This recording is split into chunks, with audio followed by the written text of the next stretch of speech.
আমি বললাম $15 কিন্তু ক্লায়েন্ট আমাকে বলতেছে হচ্ছে $25 অফার পাঠাতে। আসসালামু আলাইকুম সবাইকে। আশা করি সবাই ভালো আছেন। এটা দেখেন যে ফাইবারের মধ্যে আমার যে আমি বলি না আপনাদের যে পুরাতন ক্লায়েন্টের সঙ্গে কাজ করার মজাটা অন্যরকম। দেখেন এইটা হচ্ছে একটা এজেন্সি যারা আরকি আমার সঙ্গে রেগুলার কাজ করে।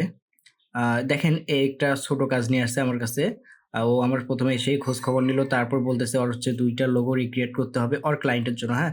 এখন যারা বলতেছেন যে এআই দিয়ে হচ্ছে এআই আসার পর কাজ নাই। আসলে এটা ভুল ধারণা। টোটালি ভুল ধারণা। দেখেন ও এই লোগোগুলা কিন্তু এআই দিয়েই তৈরি করে আনছে। তারপর হচ্ছে ভেক্টর হিসাবে আমার কাছ থেকে চাচ্ছে যে লোগোগুলার ভেক্টর দরকার।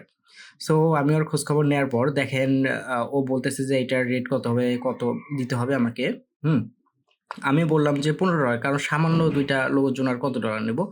$15 বললাম যে আমি $15 এর অফার পাঠাতে পারবো কিনা? তারপর ও বলতেছে $25 এর অফার পাঠাতে, হ্যাঁ?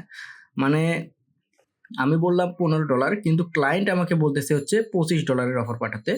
সো এই ক্ষেত্রে ও বলতেছে যে $15 বাদ দিয়ে $25 কেন দিবে?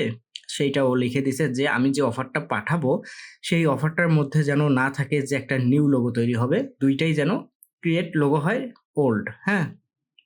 ওইখানে দেখেন আমি তাই করছিলাম যে হচ্ছে আ যখন এটা পাঠাই অফারটা সেখানে হচ্ছে $25 এর একটা অফার পাঠাই দেই আমি।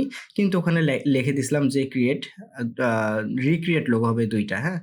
সো আমি যখন এটা লিখে দেই তারপর ও অ্যাকসেপ্ট করে এই যে ২ টা লোগোর ভেরিয়েশন সহকারে দেয়। এই ২ টা লোগো শুধু আমাকে বানায় দিতে হবে। এটা কিন্তু ২ টা লোগোই আছে। ২ টা লোগোর ভেরিয়েশন আলাদা আছে। কালার গুলো আলাদা আছে।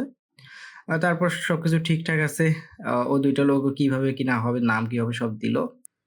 আর আমার এই ক্লায়েন্টের সঙ্গে আপনারা অলরেডি দেখতে পাচ্ছেন যে ১৩ টা অর্ডার কমপ্লিট করে ফেলছি আমি অলমোস্ট। আর টাইমটা দেখেন ৩টা ৩১ যখন আপনাদের জন্য আরকি ভিডিও বানাচ্ছি। এই আরকি যারা ভাবতেছেন গ্রাফিক ডিজাইনের কাজ নাই, আসলে কাজের অভাব নাই। এআই কে আপনাকে ব্যবহার করতে শিখতে হবে।